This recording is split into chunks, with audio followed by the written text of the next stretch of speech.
हाँ जी बेटा, चलिए स्टार्ट करते हैं आज का लेक्चर। सो आज हम बात करेंगे परटर्बेशन थ्योरी। अभी हम टाइम इंडिपेंडेंट परटर्बेशन थ्योरी ही डिस्कस कर रहे हैं।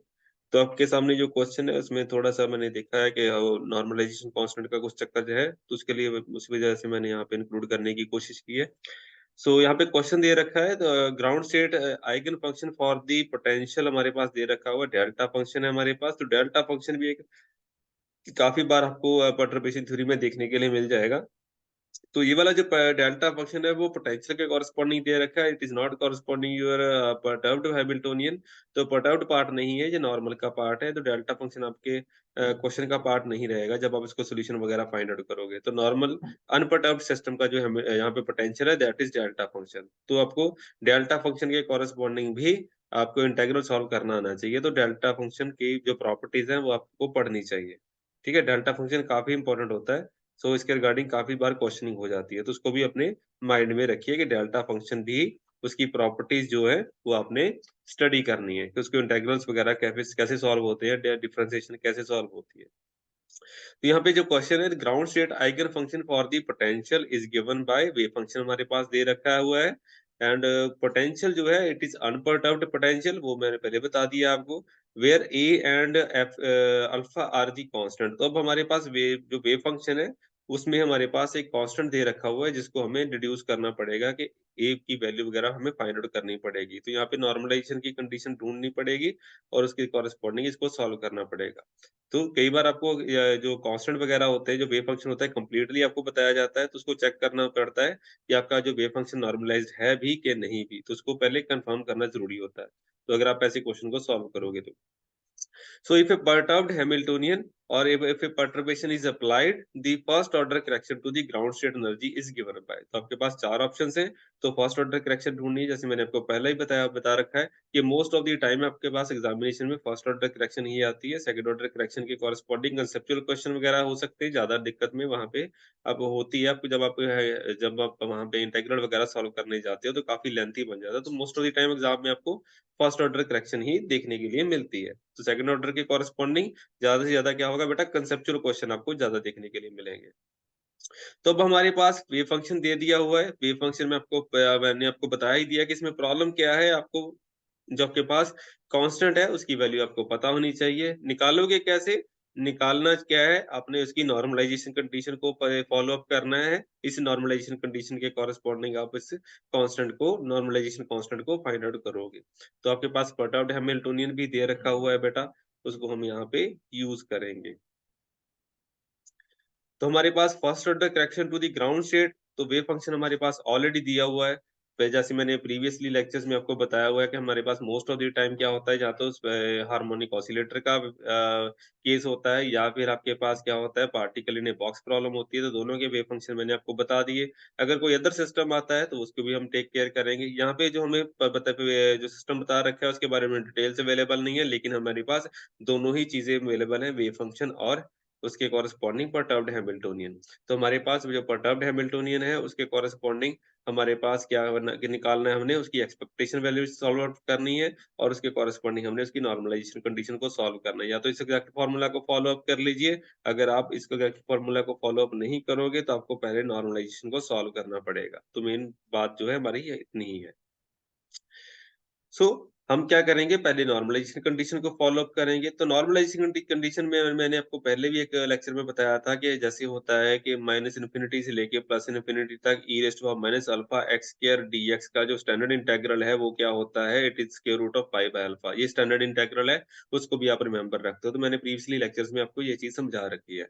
सिमिलर सा एक इंटीग्रल होता है कि माइनस इन्फिनिटी से सॉरी जीरो टू इन्फिनिटी, अगर आप के पास कोई ऐसा इंटीग्रल आता है which is x raise to power n minus e raise to power alpha x into dx, तो उसका क्या सॉल्यूशन आएगा? It is also standard integral. उसको भी आपको सॉल्व करना आना चाहिए जो इस क्वेश्चन में दे रखा है। तो दो तीन रीजन थे जिस वजह से मैंने इस क्वेश्चन को टेक अप किया है बेटा। तो यहाँ से आप इस क्वेश्चन को सॉल्व आउट करते जाओगे। बिकॉज़ यहाँ पे आपके वेव फंक्शन में क्या है, एक मॉड भी दे रखा हो, इस वजह से भी मैंने इसको इंक्लूड किया था, तो मॉड ऑफ एक्स भी यहाँ पे दे रखा है। मॉड ऑफ एक्स की वैल्यू क्या होती है बेटा? Mod of x will be equal to x for x greater than 0, अगर एक्स लेस देन 0 हो जाएगा तो इसकी वैल्यू माइनस एक्स हो जाएगी। तो माइनस इन्फिनिटी से अगर आप 0 को अप्रोच करोगे तो उसकी जो वैल्यू रहेगी माइनस एक्स, एंड 0 से लेके इन्फिनिटी की रेंज में इसकी वैल्यू क्या रहेगी? एक्स की कॉरेस्पॉन्डिंग आएगी। तो इसको आप धीरे-धीरे सॉल्व करते जाइए स्टेप बाय स्टेप, तो आपके पास इसकी जो लिमिट्स वगैरह पुट करोगे, आंसर निकालोगे, बिकॉज़ इसमें तो कुछ नहीं है, आपने सिर्फ e raised to power x का इंटीग्रेशन करना है, तो ज़्यादा कुछ नहीं आएगा। E raised to power x का integration e raised to power x ही होता है, साथ में कांस्टेंट आएगा तो वो डिनोमिनेटर में आ जाता है, तो उसको आप सॉल्व करोगे धीरे-धीरे, तो एंड ऑफ द डे आपके पास निकल के आएगा, it will be square root of alpha. तो नॉर्मलाइज़ेशन कंडीशन से हमने क्या निकाला? Normalization constant that is square root of alpha. तो वेव फंक्शन हमारा यहाँ पे कंप्लीट हो जाता है, जिसको हम यहाँ पे यूज करेंगे। अब हमारे हमने क्या सॉल्व करना है? सिर्फ only first order correction to the ground state energy. तो हमने इसकी पर्टर्ब्ड हैमिल्टोनियन के कॉरेस्पॉन्डिंग एक्सपेक्टेशन वैल्यू हमने यहाँ पे निकालनी है। तो हम इसको यूज करेंगे। सिंपल सी कंडीशन है। अगर आपने प्रीवियस लेक्चर देखे हुए हैं तो आपको पता होगा कि इसको सॉल्व आउट कैसे करेंगे। You have to solve out this type of integral minus infinity से लेके प्लस इन्फिनिटी तक, ये वाला इंटीग्रल आप लिमिट्स डाल के सॉल्व करने की कोशिश करोगे। तो जब आप इसको सॉल्व करोगे तो आप एक एक जगह आके स्टक हो जाओगे, जहाँ पे आपको इसके इंटीग्रल को सॉल्व करना पड़ेगा। तो जब आप इस इंटीग्रल को सॉल्व करने जाओगे तो आपको थोड़ी-सी प्रॉब्लम फेस करनी पड़ेगी, या फिर आपको टाइम ज़्यादा लगेगा। तो इसको सॉल्व करने का सीधा-सा तरीका है कि ऐसे स्टैंडर्ड इंटीग्रल्स को आप रिमेंबर रखिए, जैसे ही मैंने यहाँ पे बता रखा हुआ है। तो इस इंटीग्रल को आप सॉल्व रखोगे, याद रखोगे, x raise to power n and e raise to power minus alpha of x आएगा। dx लिमिट्स आपकी 0 टू इन्फिनिटी होनी चाहिए, तो ये चीज़ भी माइंड में रखनी है। अगर ऐसे इंटीग्रल की वैल्यू आएगी तो अगर आपका जो n है यहाँ पे, x raise to power n का फैक्टर है, दैट इज़ इम्पोर्टेंट। अगर n greater than it will be -1 के होगा तो उसके कॉरेस्पॉन्डिंग अगर नेगेटिव होगा, सीधी-सी बात करें, अगर नेगेटिव होगा तो उसके कॉरेस्पॉन्डिंग आपको लैम्ब्डा फंक्शन में आंसर आएगा। अगर आप great will be 0, 1 and 2 and so on, तो उसके corresponding n factorial divided by alpha raise to power n plus 1 उसका आंसर आएगा। तो 2 तरह के इसके आपके पास आंसर होंगे। तो अगर आप इसको रिमेंबर रखोगे, स्टैंडर्ड इंटीग्रल्स है, तो आपके लिए काम करना आसान हो जाएगा। तो इसको यूज़ करके हम क्या करेंगे, इसको सॉल्व आउट कर लेंगे। अब n जो हमारे पास n का फैक्टर है, it is given by 2, and उसके पास जो अल्फा है दैट इज़ 2 ऑफ a, और अल्फा इसको बोल सकते हैं, दूसरे को a बोल सकते हो, उसको हम यूज़ कर सकते हैं।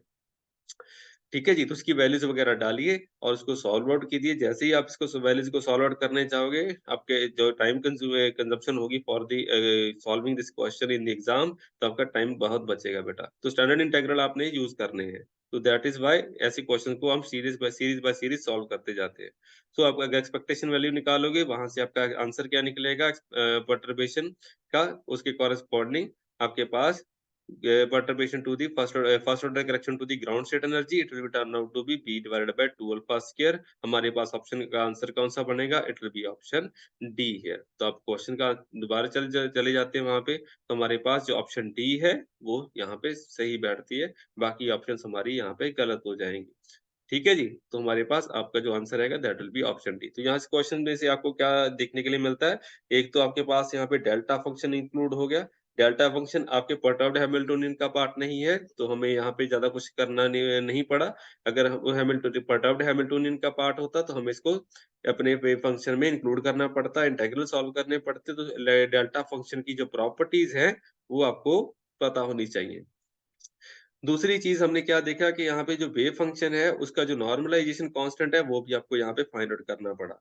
और तीसरी चीज़ हमने क्या निकाला कि अगर आप ऐसे किसी न्यूमेरिकल को सॉल्व करने जाओगे, जिसमें आपके पास x raise to power n आता है, एक्सपोनेंशियल फैक्टर आते हैं, तो x raise to power n and e raise to power minus alpha x वाला जो फैक्टर है, अगर उसको सॉल्व करने जाओगे, तो उसके लिए आपको स्टैंडर्ड इंटीग्रल्स फॉलो करने पड़ेंगे। तो स्टैंडर्ड इंटीग्रल्स को रिमेंबर रखना आपको ज़रूरी है। तो 2-3 चीज़ें यहाँ पे आपको देखने के लिए मिल जाती है। तो ऐसे इन आर्टिकल या न्यूमेरिकल वगैरह मैं आपके लिए लेके आता रहूँगा। Till then thank you very much. See you next time बेटा।